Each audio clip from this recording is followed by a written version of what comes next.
It's Thursday night. You know what that means. We are live. It's the Retro Chat podcast. Andy here. Welcome, everyone, to the channel where we go hashtag back in time. But I'm not on my own because joining me to my right, there we go. I am. There we go.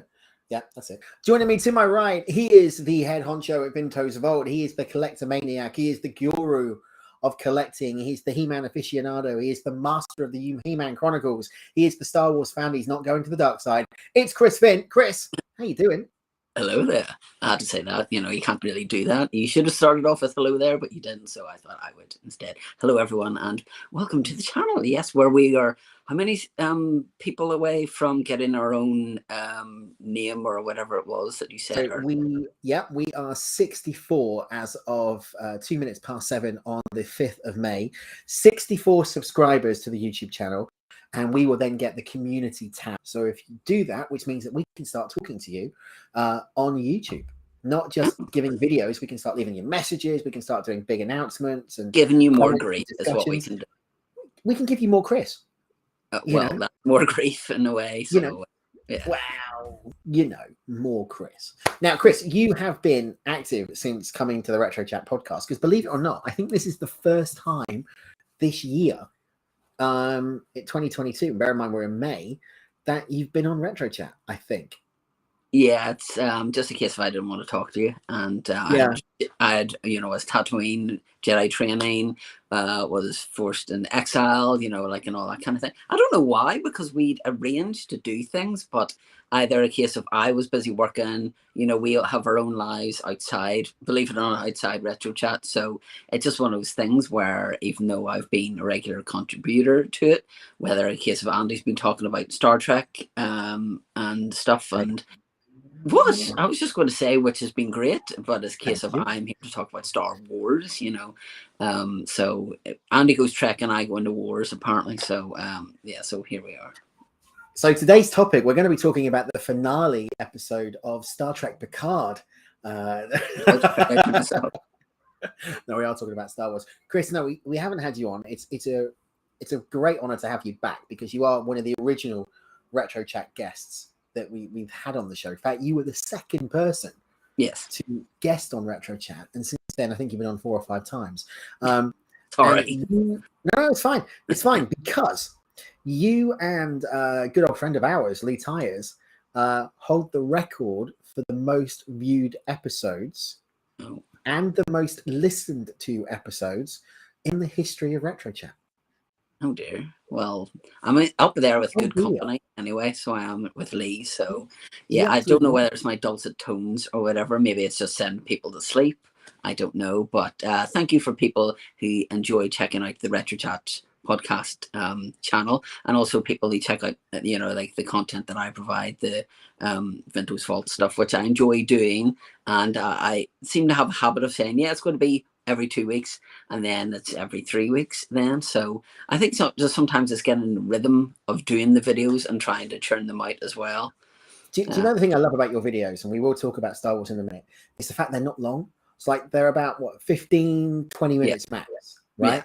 But they're just an easy watch, and you're so passionate about what you're talking about, especially the recent ones where you've been doing movie versus movie of Star Wars. So for anyone who hasn't checked it out, now go to the YouTube channel, click subscribe and click on the bell, because that will mean you get the latest notifications. Chris has taken one of the original trilogy movies, so 1, 2, and 3, not the series we're going to be talking about tonight, and comparing it with the equivalent film from 7, 8, and 9. So that would be 1 and 7. That would be 1 and 7, 2 and 8, 3 2 and and 8, 3 and 9. That's it. There we go. So you've been doing the comparison, and it's been fascinating to kind of see you kind of going, I hated this film. I hate this one even more. So that was only with the second video. That was only with Attack of the Clones: Last Jedi. Let me preface it. I'm not a Star Wars hater. If you have a Star Wars opinion, that's fine. If you like Rey Skywalker, that's fine.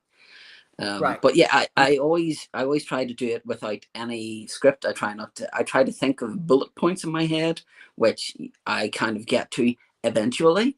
But I always think it's important to talk about the music and to talk about the story and what I like, what I don't like. And with the last one, I'm surprised it didn't go on for about 45 minutes going, I hated this. I hate Well, this.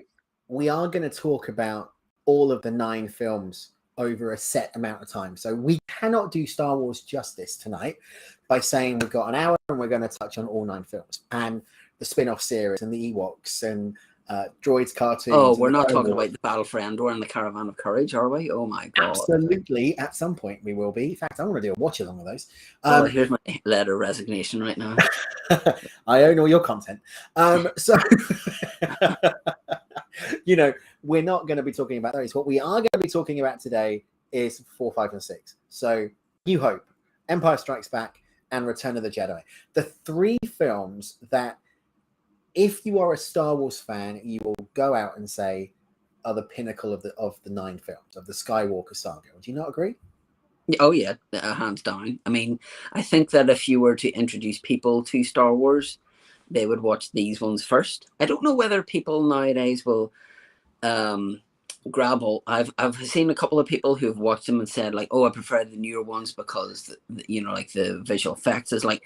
But yeah, but you're forgetting that A New Hope was done in the late 70s, and they managed to pull off all that special effects, all those special effects, and that's stunning. And it's interesting watching. I don't know if you've ever watched a documentary called Empire of Dreams, which is actually available on the bonus material or in Disney Plus as well. But like with that, they talk about all the things that they do with A New Hope, and then you see the movie, the rough cut of it, and then you see John Williams' music put onto it. And that just gives you chills. Like, I imagine that would be quite something to go to the cinema the first time to watch A New Hope before, the days of the internet and everything like that. That would have been just astounding because you wouldn't have known what you're... The best way to look at it is if you watch that 70s show and whenever Eric Foreman goes and watches that and then comes out of it, he's a different person altogether, And that's why we have, like, J.J. Abrams as a director who's both Star Wars and Star Trek, one of the very few people who's dipped his feet into both of those. Yeah, great film, Star Trek, great film, Into Darkness, terrible film, Star Trek Beyond. We don't talk about that. I mean, what you were saying about the visual effects of Star Wars, and we're going to touch on this in a second, really is quite common because in this era now of retrospective lookbacks, of remakes, of taking a concept of a show that was originally aired back in the 70s or a movie in the 70s, 80s, and early 90s, then remaking it and rebooking it, you get that discontinuity with that visual effects. And I am going to go Star Trek here because debuting today in the States is Strange New Worlds, which is the Captain Pike show, which is set before the original series, so before the era of Kirk and Bones and all that type of thing. And you watch it and they've done it as close as they can. The bridge set looks pretty much identical to the original series, but obviously it's jazzed up and it's future tech. And there's that suspension of disbelief there that you are watching the same era as what you did back in the 1960s or the 1980s if it was Next Generation or something like that. And you do have to suspend that. And that must be very difficult if you start watching Phantom Menace, Attack of the Clones, Revenge of the Sith, New Hope, Strikes Back, Jedi, then Force Awakens, etc., Rise of Skywalker. That must be really quite brain numbing to go through all 9 films and see that change in graphical representation from mid 2000s, 70s and 80s to the late 2010s, coming up to 2020s. That's a lot to take in, right? It is, but I think one of the things is that because with the newer ones, a lot of it's green screen, and I think that's what Ewan McGregor said about the Kenobi show, was that it was nice to have practical effects on that, because with a lot of the the prequels, it was a lot of blue and green screen, with them doing like the fight, the Battle of Heroes, whenever that's just all green and there's a couple of little bits here and there. So I think whenever you look at that, and that wasn't even a concept back in the original trilogy, and you see them doing all the motion capture, for like the AT-AT, and we have the Ewoks, and then you look back then at Force Awakens and you have Maz Kanata, who is motion captured by your woman from Black Panther, whose name I can't remember, but she with the motion capture for her. And then obviously Andy Serkis was the motion capture for Snoke, which I don't understand why you needed that, because he was obviously in Force Awakens, he's tall, but then obviously we see the demise of him in The Last Jedi. But obviously, whenever you watch these ones, apart from whenever George Lucas messes around with them, and then you have the special edition of them, then you get a lot more CGI stuff put in there, which is good in some aspects, but not good in other aspects of it. I think Empire is probably the best one for usage of it, whereas I think Return of the Jedi is the worst for it.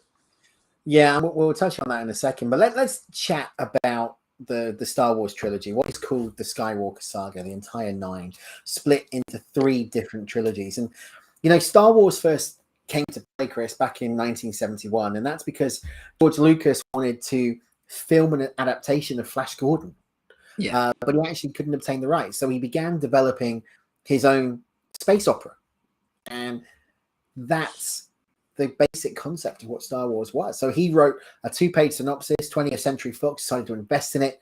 By 1974, he then expanded the story into the first draft of the screenplay. The success of the movie led that to become an elaborate film serial. With the backstory, he then created the trilogy. Star Wars were released on May the 25th, 1977, and subtitled Episode 4, A New Hope.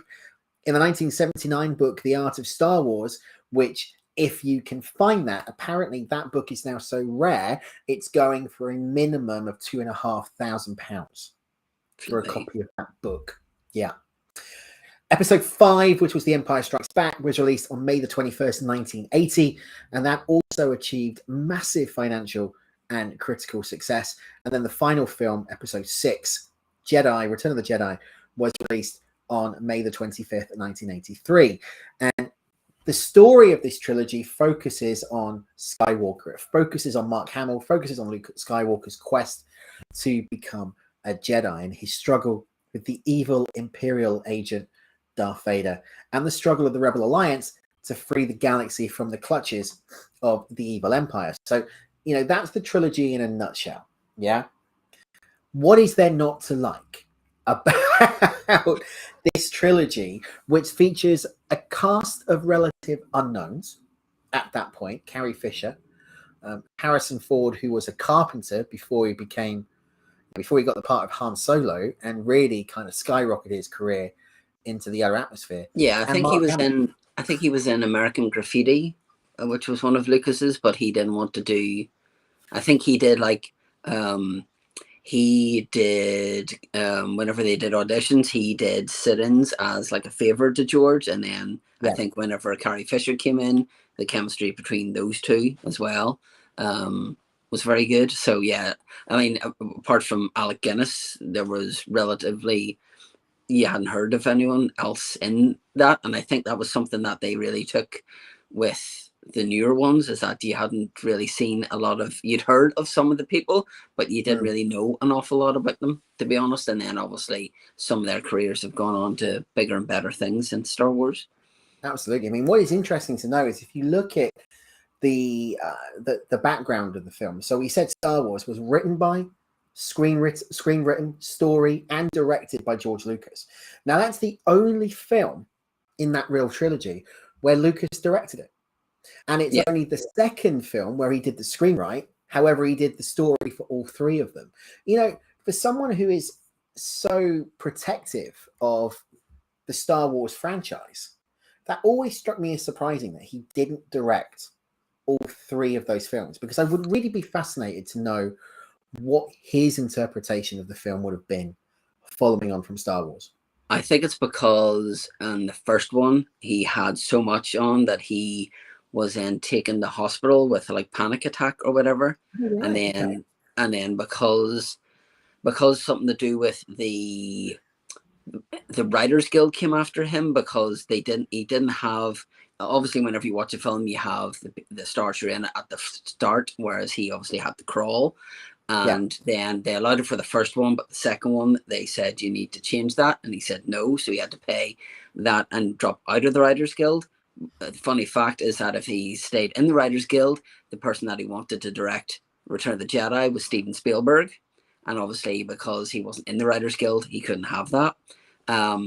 obviously he directed the prequel trilogy, so I think that was Yes. because he was obviously a bit better then. So, but I love the fact that he Irvin Kershner did Empire Strikes Back, and I think that's the strongest one. Is funnily enough the one that he didn't direct, which is quite telling. But like they always said that you can write this stuff, but you can't say it, because some of the lines they came off with were a bit what's a scruffy like a nerf herder, So, I mean, you've got to, as much as you're not a fan of Trek, you've got to thank Star Wars really for the revitalization of the Trek franchise, because it was because of that 1977 Star Wars film that Paramount even discussed doing a motion picture for Star Trek.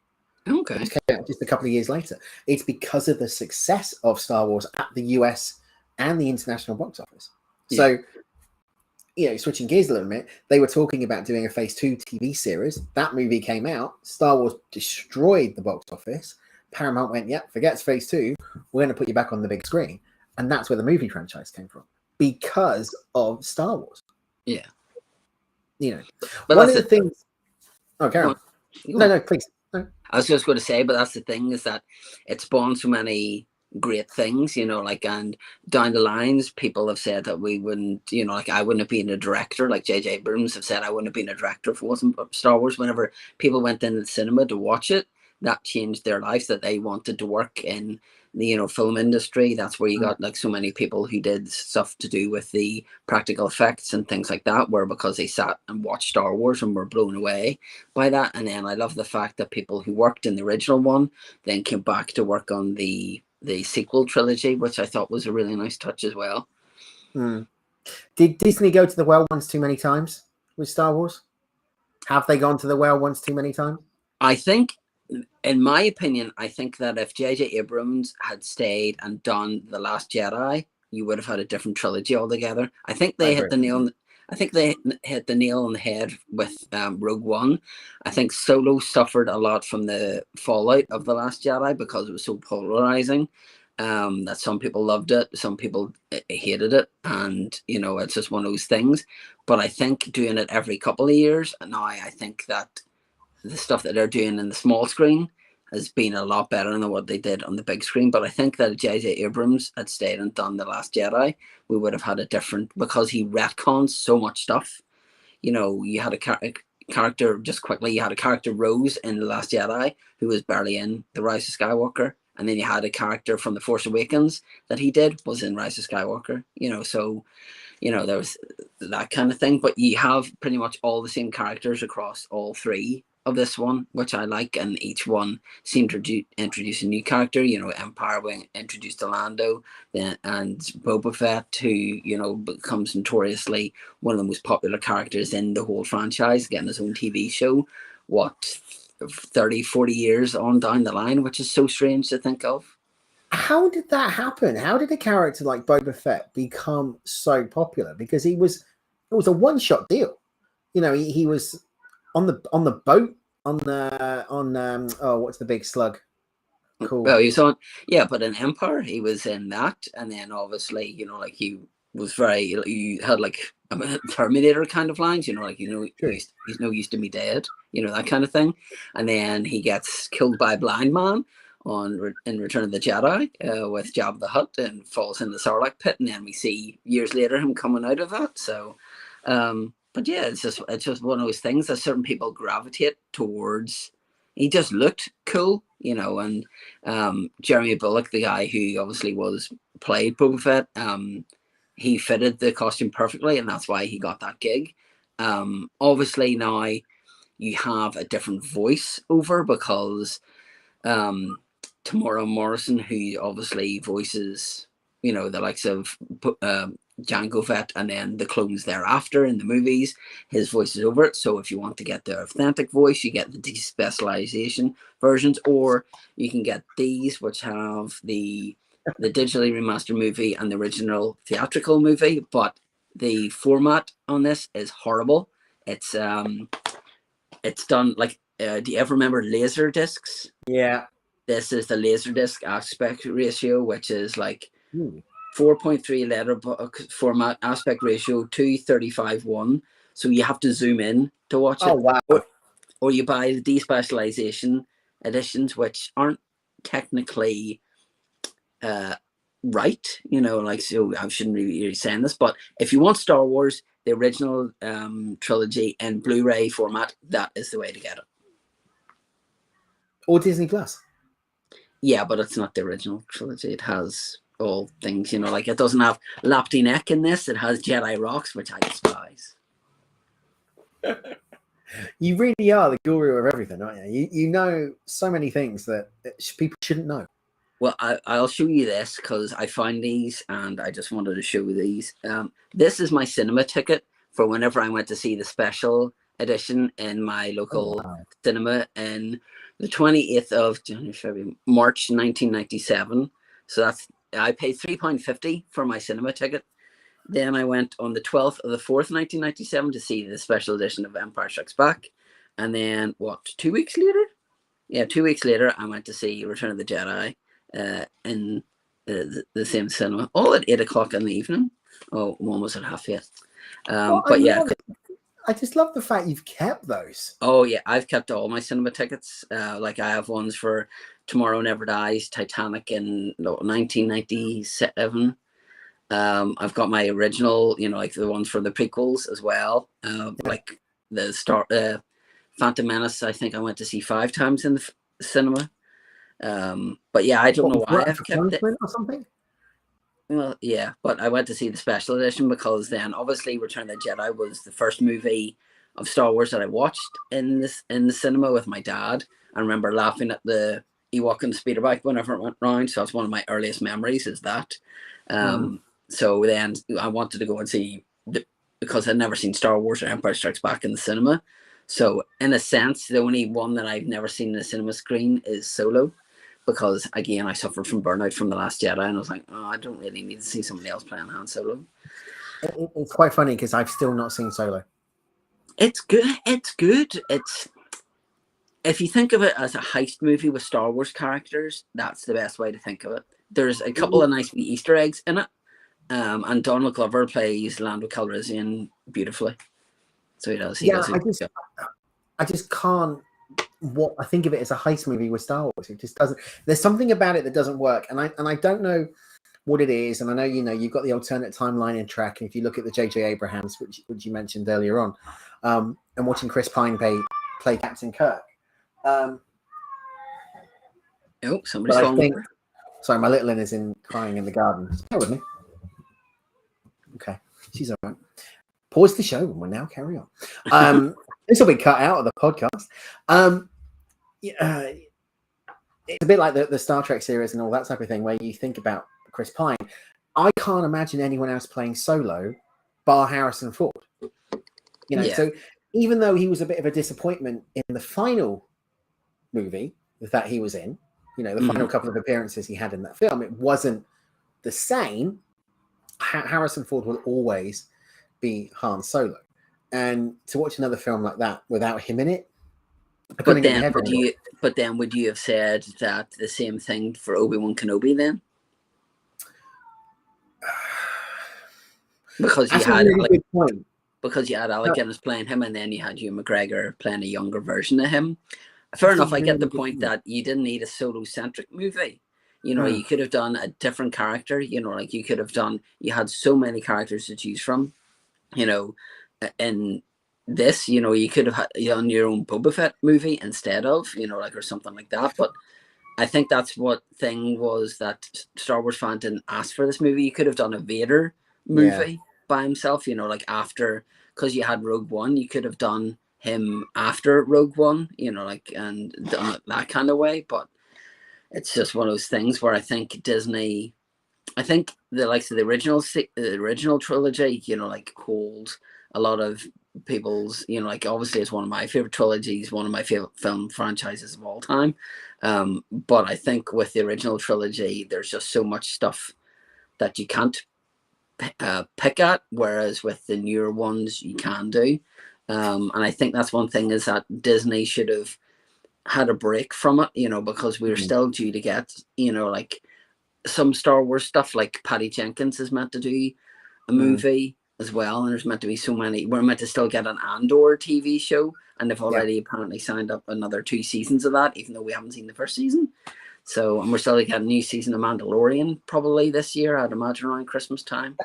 That's the thing, though. I think because it's turned into because Disney own it. I mean, you know, we're kind of going off track, but we're not going off track. We're talking about the concept that, you know, with Marvel, what they've done is they've turned the MCU into this multi-million-dollar conglomerate. You know, if you think about it, every year or every 3 months, we get something else to do with the Marvel Cinematic Universe, whether or not that's Thor or Doctor Strange that's premiering tonight, right now.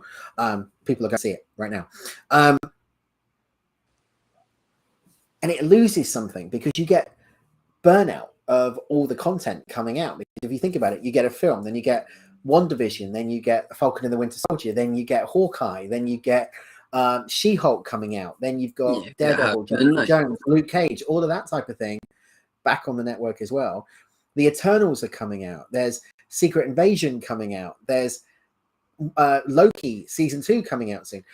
And it's all interlinking with the actual, it's not my hand movement there. It's all interlinking with the MCU.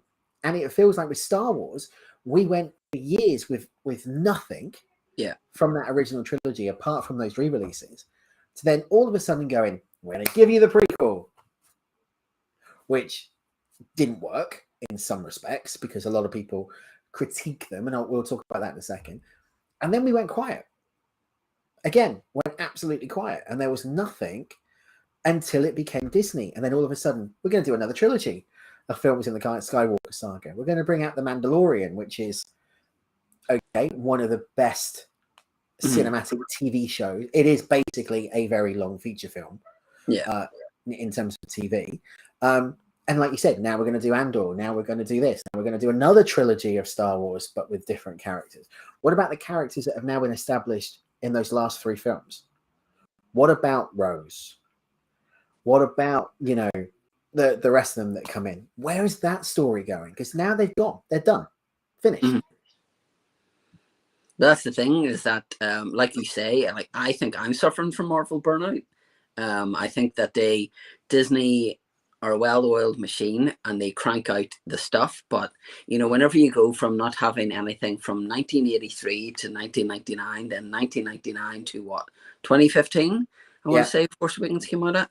So you don't have anything in the cinema. Then obviously you've had the likes of the Clone Wars, which then Disney bought and then said, right, we're going to cancel that, and then they went, oh no, we're going to give you that. And the last 3 episodes of that 7th season, or even if you're not a Clone Wars fan, I suggest if you want to watch Revenge of the Sith, watch the last 3 episodes of season 7 of the Clone Wars, because that is by far some of the best animation and some of the best storytelling that you'll see. And obviously it'll do well with the new Ahsoka show coming out as well.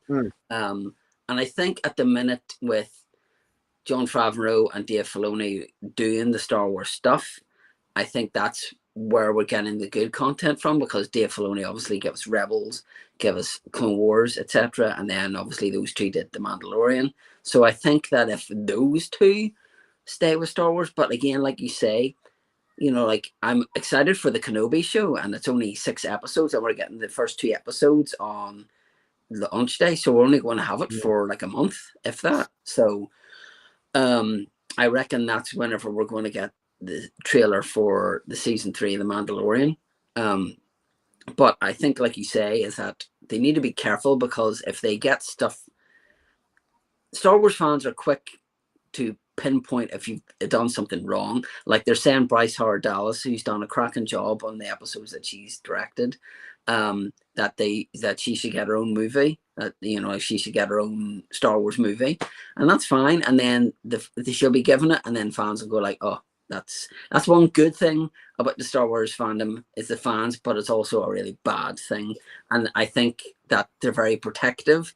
But then whenever you look at the prequel trilogy, fans slated that and hated it, and it's only so many years later that fans are appreciative of Hayden Christensen as his portrayal as Anakin Skywalker, and love the fact that, you know, like he's coming back to play Vader in Kenobi.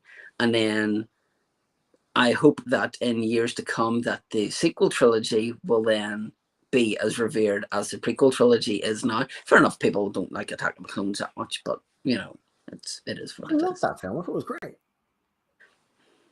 I've got no taste. All right, I got no taste. That's why I'm wearing a Sailors t-shirt.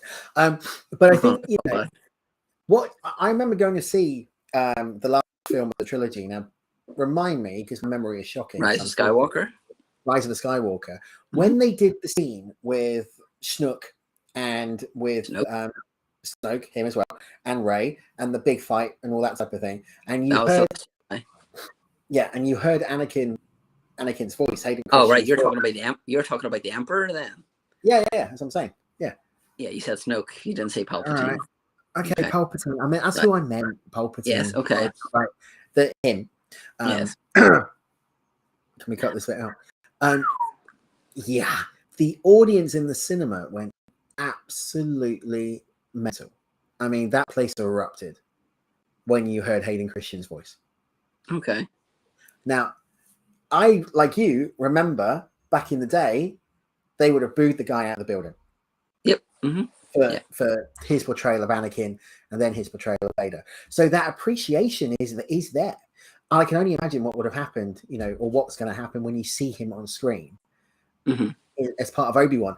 And that is something that you would love to see at the big screen with a group of people watching all of the episodes of Obi-Wan together and seeing Vader come out for the first time. Because I bet you the atmosphere in that building would be absolutely electric. I mean, that's one good thing that you could do with Disney Plus is that group watch thing where you all start at the same time. So but again, you're not really talking while you're watching it, because I'd be like this, like not paying attention to what's going on my phone or whatever.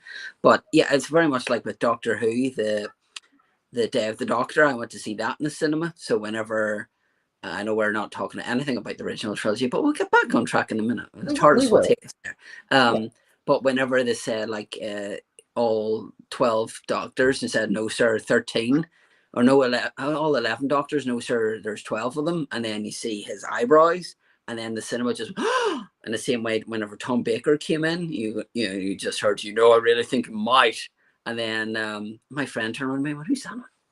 Tom Baker? And then the audience just, whenever you saw him on screen, you just heard the applause and everything. So that aspect, but I haven't really had that with Star Wars. I've seen people whenever they said Rey, what's your name? Rey Skywalker, and people just booed it, and I was like, okay, well, that's fine, and people just don't seem to like Rey. I think with the original trilogy, there's very little characters there that you kind of have a loathing for, and kind of like, I don't like that character, or I don't think that character should be anywhere near Star Wars, etc. Yeah, but do fans not like Rey? And I know you say we're not really talking about the original trilogy, but we kind of are in a roundabout way, because do fans not like Rey because she's meant to be a carbon copy of Luke? If you think about it, the story of Rey, in terms of being a trainee Jedi and not knowing she's got the powers, but finding the Force, etc., etc., etc., and Luke is very similar, slightly trajectory, but a very similar sort of storyline. And they were trying to make her the Luke Skywalker of that franchise, of that 3-movie arc. And you can't do that when you suddenly bring in Luke. I think what they did with Luke was wrong, personally speaking. I don't think that should have been done at all. But I think they've called Rey a Mary Sue and stuff, and I think with her kind of adopting the Skywalker name at the end, because she felt like she was a Skywalker, and that kind of thing, and then people are just like, no, it shouldn't have been that, you're Palpatine, etc., and what have you. But it's just one of those things. It's a movie, and it's not real, it's and that's the thing, is that people will get their knickers in a twist about certain aspects of movies and stuff. And fair enough, there's been certain things with my videos, you see me rant about Attack of the Clones and The Last Jedi and what I like, which is very little, and what I don't like. But opinions are like noses. Everyone has one, but you don't need to, if somebody says something that you don't agree with, you don't need to say, well, you're wrong because of this, and be like, no, they're not wrong, because that's their opinion, and I think what they did with Rey should have been explored a bit more. And I think people were like, "Oh, she doesn't know how to fly anything, but yet she can fly the Millennium Falcon. Oh, she's never held a lightsaber before, but she can have a battle with one. Oh, she doesn't know how to do this, but she can do this." And it's like, well, yeah, but it's just the writing, and it's just one of those things where it was Star Wars. You can feel the Force around you, and that's what she did. So yeah, but how many times would you wish you could just get that in your drink, or just suddenly appear in your hand, or the remote?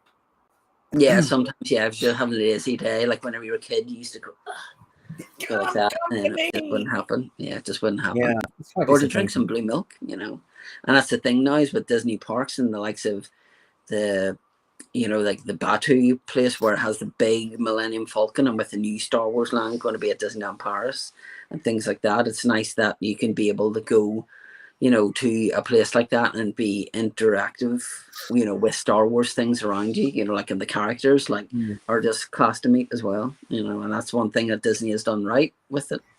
That must be a unique experience walking around, Main Park or Main Street, Disney Paris or Florida, and all of a sudden turning around and bumping into Darth Vader instead of you kind of go around to Discoveryland or Adventure or whatever it is, and then you have like Star tours over here, and you have a wee place here for Darth Vader, and you go in, and they must talk to you, and then you go in, because I have a class photo of Karen, and he's doing that to her, and she's like, and he's asking if you're loyal to the Empire, and I was like, yes, I am, and he asked her something, and said like the Emperor doesn't agree with this, and she went, "Would you tell him then?" And I was like, "Oh, talking back Darth Vader, how dare you?" But he's just one of the most iconic characters, like ever, and then whenever you immediately think villains, you always think Darth Vader, for me, is always top of the list. And that's the thing, because a lot of the characters introduced in that original trilogy are pop culture icons. Yeah. If you think about it, Yoda is everywhere. How many, I said to you off air earlier on, I did a training session, I'm an L&D person, so I did a training session earlier on today, and I actually in the training used the quote, "Do or do not, there is no try," which is one of the most iconic Yoda quotes of all time. I didn't do it in the voice. Talk Star Wars we will, but I know it's terrible, but look, I'm not known for my impressions, Chris, you know that, but yeah, do you still carry on doing them? But anyway, yeah, because I know it annoys people, so of course I'm going to do it. Okay. I don't know why, it's me. But what I'm trying to get at is they're so pop culture icons that everybody knows Yoda, even if you're not a Star Wars fan. You see the green little thing, and everybody loves it. Baby Yoda, when it was in The Mandalorian, was there. Another character, though, or another two characters from the original that really took over pop culture and became hugely phenomenal was Anthony Daniels as C-3PO and R2-D2. Yeah, Kenny Baker's R2-D2, and weirdly enough, is that those two didn't like each other at all. No, no, and like there's stories of Kenny Baker saying that he used to say hello to Anthony Daniels, and Anthony Daniels were having a conversation and just wouldn't talk. And people have said they could have been the next Morecambe and Wise. They could have gone on tours and cleaned up together, and they didn't. Like it's weird that those two droids who don't really like each other, then the people inside them don't like each other, and that's the thing. And Anthony Daniels, God love him, like he's done the only person who's done all 9 movies then, and I think, he was in Rogue One as well.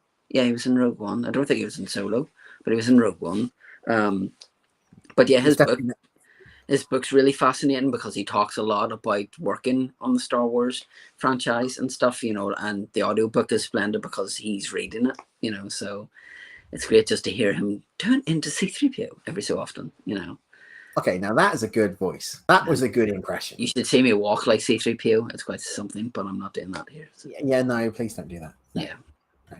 But, Anthony, you're talking about that. Anthony Daniels just emphasized what C-3PO was all about, but it's a character that you love to hate, but you loved him at the same time. That cowardly lion, a bit like Snarf from the Thundercats in some ways. He's very cowardly, but yet you loved him.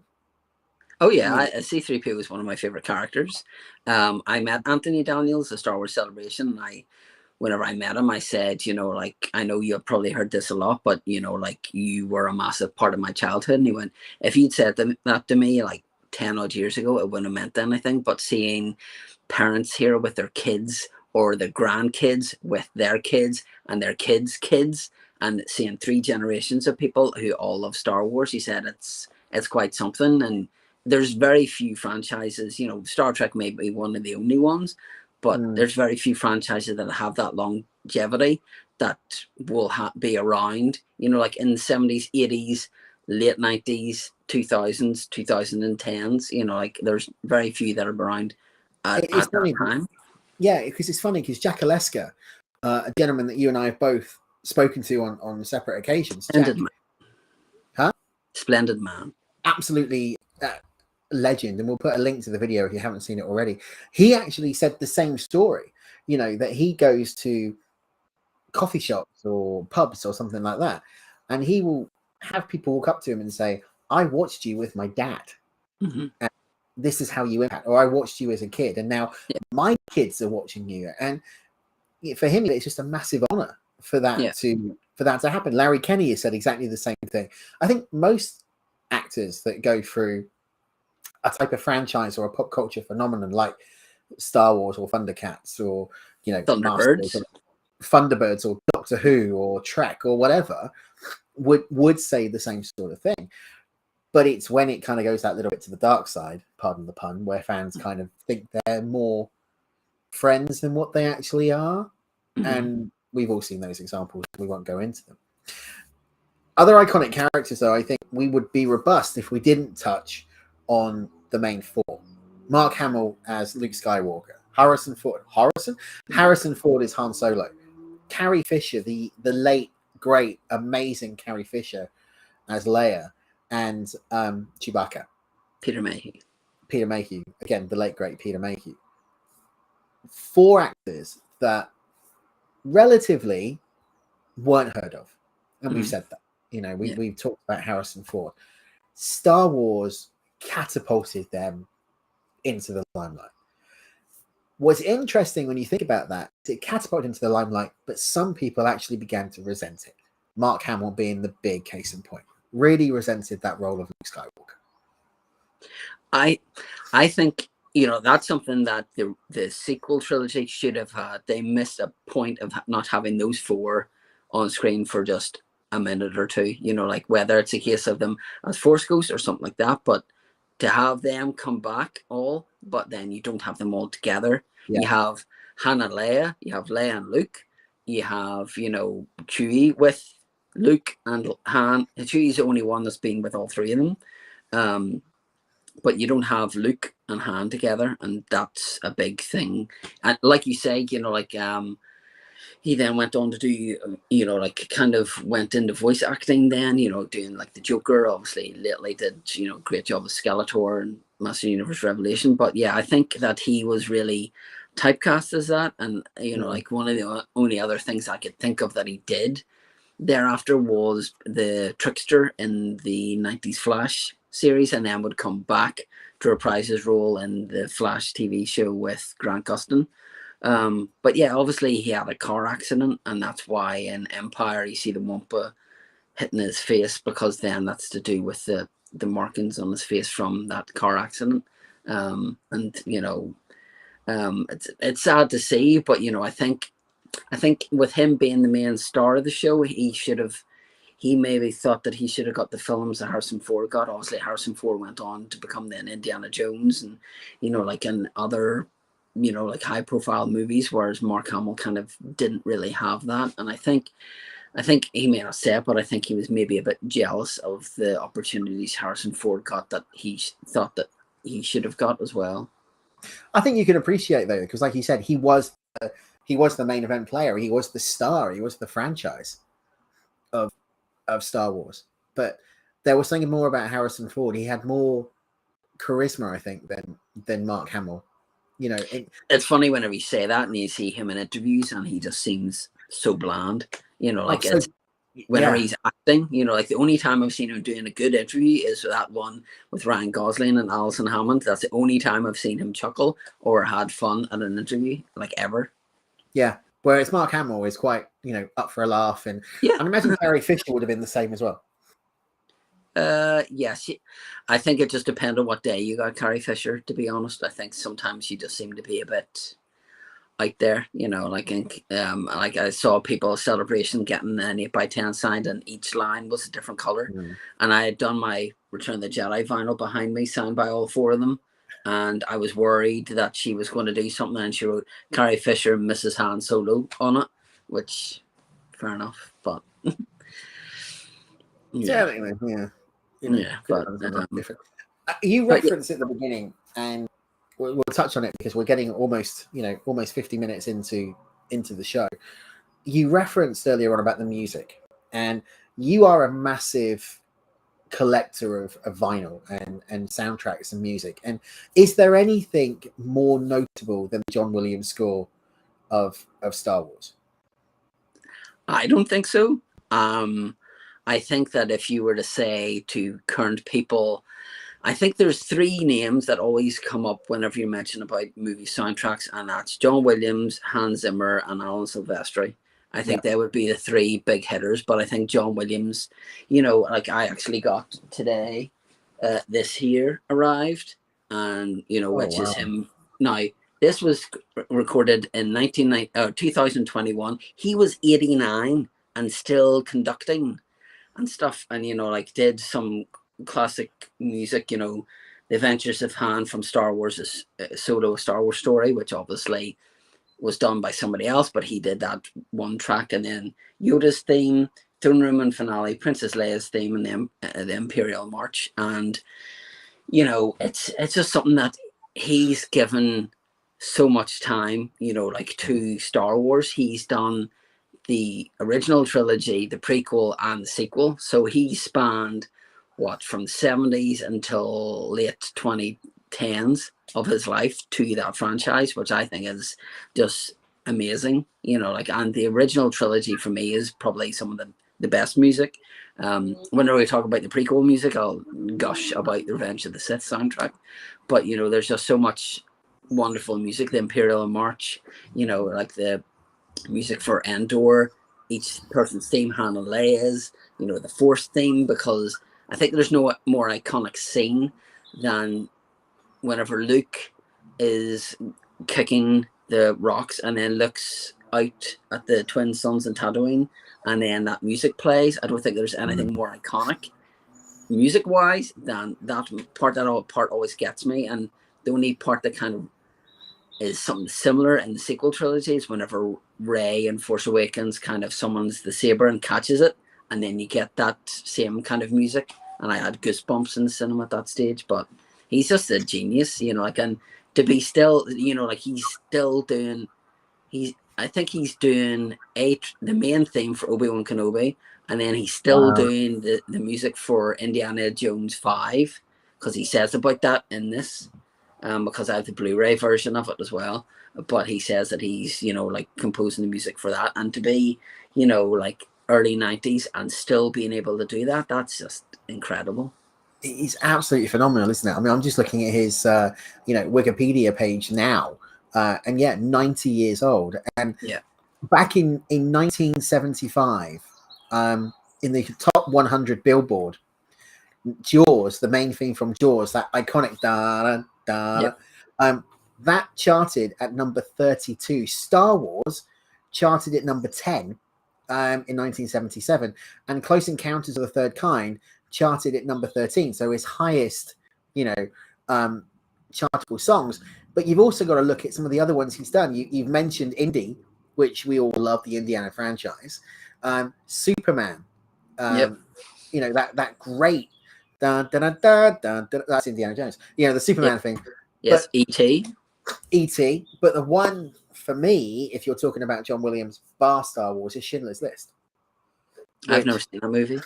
You've never seen that film? No. I loved his movie. I've loved his music in. Have you ever seen the movie The Terminal with Tom Hanks? Yeah. I loved his music in that, and then I got a couple other ones to watch, like Catch Me If You Can. Funny enough, with Tom Hanks and Leonardo DiCaprio. And I've never seen The Adventures of Tintin, but I saw that he did the music for that. I was like, oh, I must give that a watch then. I've not seen that either. But if you can listen to one track from John Williams, even if you haven't seen the film, find the main theme for Schindler's List and listen to that, because it's purely violin, but it's just so beautiful the way he's arranged it. And that film is quite powerful anyway for various different reasons. But when you know the backstory of the film and you listen to that track, it's so emotional that you can't help but get a bit well. And for me, it's a personal film anyway, because it was a film that my dad and I, it was one of my dad's favorite films, and it was because of that, it's one of my favorite films, and we bought the collector's box set for him before he passed, and that had the soundtrack and everything else. But it's just a beautiful track to listen to. So anyone who hasn't listened to it. But yes, John Williams on Star Wars is absolutely fantastic. And that's one thing for me with the Star Wars movies, is like you say, with your father, that's something that we used to do, is that like I've managed to drag my father to the midnight premiere of Revenge of the Sith, and whenever he came out, he went, "I'm not doing that ever again," to which we didn't. We were then we managed to see The Force Awakens together, and then Rogue One was the last one we saw in the cinema together. So thank God he wasn't here for The Last Jedi, because he would have been, "Son, what was that about?" Because that was crap. I think we all said that. Because we came out and we watched Indiana Jones, The Kingdom of the Crystal Skull together, and he turned around to me and went, "Well, what happened there?" And I said, "I think Steven Spielberg was writing Indiana Jones, got confused, and ended it with E.T." And then he watched the original Transformers movie, the Michael Bay one, and he actually preferred that. And then he said, "Do you have more films?" And I went, "You don't want to watch the other ones. Just stick with the second one. And the second one thereafter is just a train wreck. So just stick with that one." But Star Wars always holds a special place in my heart, because like I remember seeing I'll tell a story another day, but like to see Return of the Jedi in the cinema with him, and then being able to see the other ones, that's why Star Wars, and I think that's why it's such a popular franchise, is because it doesn't matter what gender the child, I'm sure at some stage you'll probably introduce your daughter to Star Wars if you haven't already, like, and say, like, watch this, you will. And, like people are still showing their kids' reactions of them finding out that Vader is Luke's father, and with that all being clouded in mystery, like only Irvin Kershner, George Lucas, and then eventually Mark Hamill knew that, because I think Dave Prowse said, like, "I killed your father," or "Obi-Wan was your father." So whenever they had to get Mark Hamill to really resonate and go, "No, that's not true, that's impossible," thing, like they had to tell them, this is what he'll actually say. So, like, and that's what happened. And I think that's one of the biggest cinema shockers then, is that, like sometimes I wish we didn't have the internet for spoilers and things like that, and finding out things, like with the likes of wrestling and the likes of this here, like it's nice to see trailers, but I think trailers nowadays give away too much. And I think with the trailers back then were perfect, and like that's obviously with special features, and a lot of them is probably a trailer. Let me see. Oh, no trailer. DVD ROM web link to the exclusive Star Wars. Wow, back in the day where DVD ROMs were a thing. You have a CD drive in the actual computer. Yep, exactly. Yep, not external hard drive now. So, but yeah, I just think Star Wars is just one that is it a perfect trilogy? I don't think it is, but it's a lot of people, like, it's my trilogy. People are going, people like Back to the Future trilogy, Lord of the Rings trilogy, like whether people like isn't there 3 Star Trek movies and newer ones? Whereas the older ones are like way too many. The J.J. Abrams, there's 3. Soon to be 4. Okay. Like the original Spider-Man trilogies, etc. But for me, Star Wars will always be my trilogy, because of the love I have for it. Like growing up and sitting down at the floor watching it on a little TV, like, which was about, like yay big, and then just watching that, and then getting it, like, and getting newer content all the time. It's just a joy, like, and now we're getting things on the TV, so we don't need to leave the house, which is great. Yeah, I just remember every Boxing Day for many, many years during the mid-80s and the 90s, up to the early 2000s, really, it used to be either Christmas Eve or Boxing Day. There would be a Star Wars film on one of the channels. It would either be Star Wars, it would either be Bond, or it would be Indiana Jones. You could guarantee one of the channels would be airing one of those franchises. And every year you sat down and you watched Star Wars. Well, my dad and I did. My mother hated it, but she had I remember going to Woolworths and buying the special edition VHSs, and they had a silver one and a gold one. And I picked the gold one because I always liked, back then I was, I always preferred the full screen. And I remember going down to a little cafe and looking at it, like the videos were in like a cardboard sleeve almost with nothing at the bottom. And I just remember looking at that. And whenever you think of how many times you have bought the Star Wars trilogy, like I actually have it on DVD, have it that way on DVD, have the despecialization ones, have the box set with the 6 movies and 3 bonus movies, and have the Skywalker saga with them all 9 movies in there with another 9 special feature discs. And I have The Last Jedi, Force Awakens, and The Rise of Skywalker all separately on Blu-ray, as well as Phantom Menace, Attack of the Clones, Revenge of the Sith on DVD. Jeez. Yeah, and then the same with the music. I have the special edition CDs there, and then I have the original ones there with the bonus CD, which I managed to pick up at secondhand for like 20 quid. And then I have the vinyls, all 6 of them in there, and then the other 3 separately as well. And then and then as well as mixing with that, you got Disney Plus, so you can just tap it on demand as and when you want in 4K.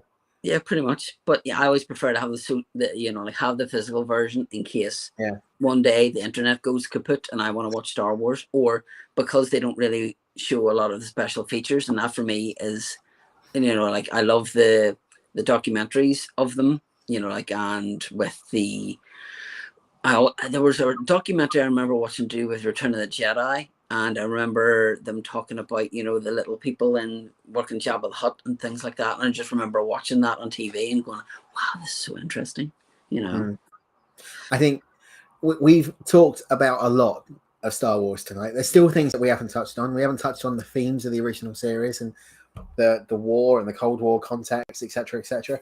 We haven't talked about the Ewoks and why they were hated so much.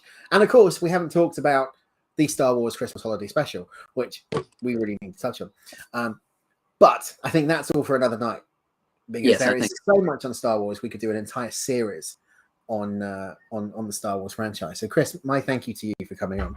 My last thing to really ask you about Star Wars before we wrap up this one is, how do you rank the original trilogy in order 1 to 3? It would go Return of the Jedi, Empire Strikes Back, and New Hope. Return of the Jedi is my favorite because I watched it with my father, and that will always be the reason. People, and Empire Strikes Back is an amazing movie, but that's the reason why that and then Revenge of the Sith are like always neck and neck. Like it's like 2 of your favorite wrestlers. Like you always go back and forth. But Return of the Jedi has always been my favorite movie because it's one of my earliest memories. Fair enough, it's not the perfect movie, but I still always remember loving the Jabba the Hutt scene and just adoring that. And like whenever you have that throwback to that the Jabba's mansion in the Book of Boba Fett, that was a massive thrill for me. So that was the way I would rank them. And yeah, Empire, they're all great movies, and you can watch them at any stage. And like how many times have you watched them? And you pretty much know every line, but they're still just so iconic to watch. And I think, like we talked about, I think the music helps as well. And it's just great cinema, and that's what you want these days. Well, that's it for us this week, just on the hour mark. Thank you, Chris. Before we go, I want to ask you one quick thing, if I can. Not Star Wars related. It's actually He-Man related, because you are the big guru. What is your take that it has now been reported that it's been officially confirmed by Mark Hamill, so it's Star Wars related, that Revelation Season 2 has been greenlit and it is coming? What's your take on that? Because I saw him saying that on this day, voice Skeletor, on the next day, rested. I think Griff Newman, I think it is, the guy who voices Orko, said something similar to do with that as well. So it seems to be. I'm happy with it. I don't think Kevin Smith has any involvement in it. I don't know if he does or not, because he stayed. Obviously, he'd be the one who would kind of shout from the rooftops about it. So I'm interested to see if it does happen, whether it's maybe something to do with, maybe it's not Revelation, but maybe it's something to do with Skeletor. I don't know, but I'd be excited to see it because I liked how it ended. And if we're going to introduce Hordak and the Horde into it, I don't think we'll be able to get She-Ra into it because DreamWorks owns the rights to that apparently. But they have also said that they would love to do like a Christmas special with them. So if it's, I haven't watched the other one, the other CGI one, the I kids haven't version. watched that. No. The sad thing is, the likes of Smith's Toys is heavily reducing the origin figures because I don't think they're going to be stocking it anymore. Like you can go in and pick up He-Man now for $5 and Stridor for like 17 quid. Wow. So that's sad to see. And then the CGI ones all seem to be heavily reduced now as well. They're doing well over the States, but they're not doing well over here.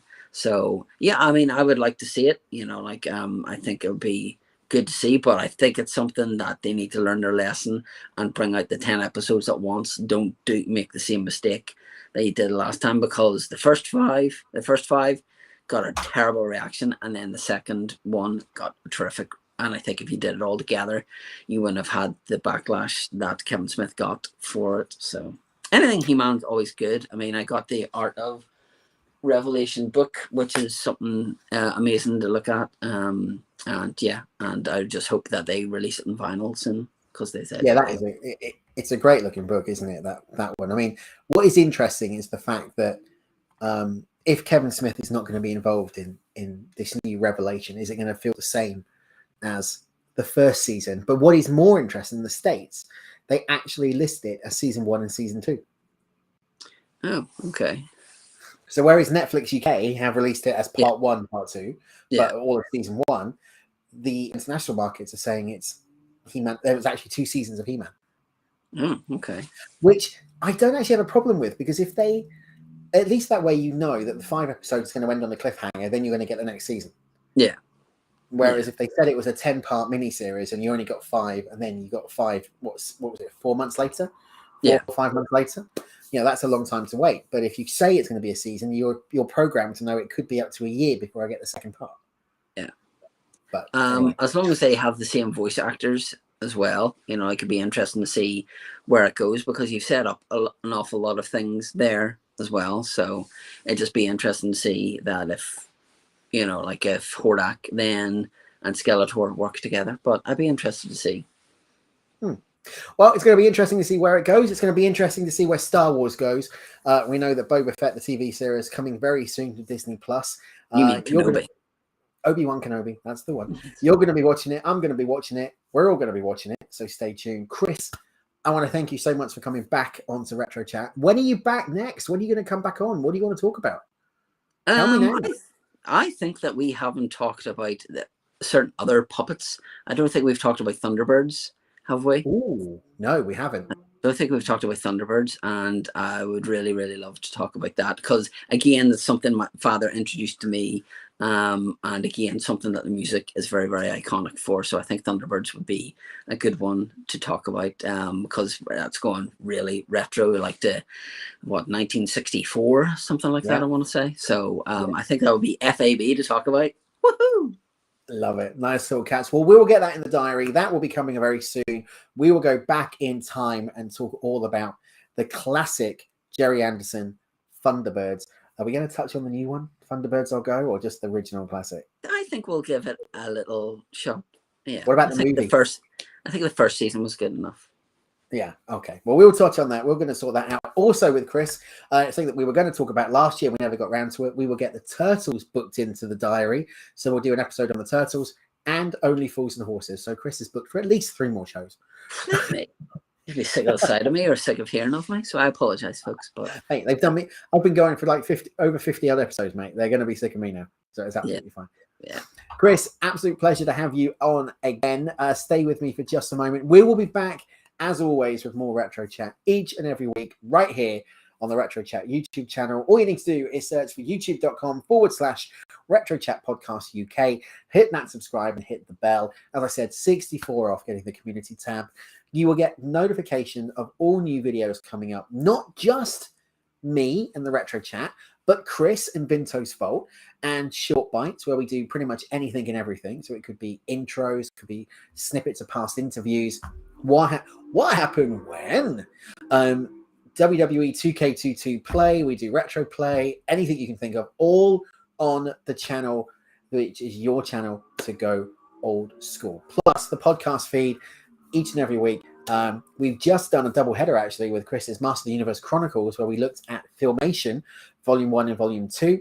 More Masters coming up very soon, as well as some old classic TSC as well. So if you want to hear some classic wrestling, stay tuned to that feed, exclusive to Retro Chat. Anything else? I don't think so. I think just thank you everyone for listening, and make sure that let us know your thoughts on Star Wars: The Original Trilogy by heading to our Facebook, Twitter or Instagram pages there, and let us know, or leave us a like and leave us a comment down below. What's your favorite trilogy?